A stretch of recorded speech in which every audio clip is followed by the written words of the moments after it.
আমেরিকায় এক বরফ শীতল রাতে একজন কোটিপতি তার ঘরের সামনে এক বৃদ্ধ দরিদ্র মানুষকে দেখতে পেলেন। তিনি বৃদ্ধ মানুষটিকে জিজ্ঞাসা করলেন, বাইরে এত ঠান্ডা, আর আপনার গায়ে কোনো উষ্ণ কাপড় নেই, আপনার কি ঠান্ডা লাগে না? বৃদ্ধ লোকটি উত্তর দিল, আমার কাছে উষ্ণ কাপড় নেই, কিন্তু আমি মানিয়ে নিয়েছি।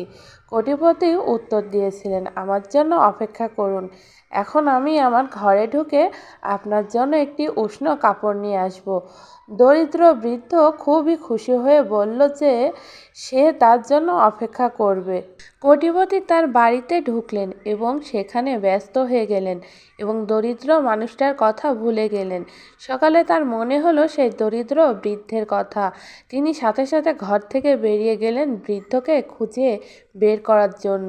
কিন্তু তিনি বৃদ্ধ মানুষটাকে ঠান্ডার কারণে মৃত অবস্থায় দেখতে পান, আর বৃদ্ধ মানুষটার হাতে একটা চিরকুট দেখতে পেলেন। চিরকুটে লেখা ছিল, যখন আমার কোনো উষ্ণ কাপড় ছিল না, তখন ঠান্ডার সাথে লড়াই করার ক্ষমতা আমার ছিল, কারণ আমি মানিয়ে নিয়েছিলাম।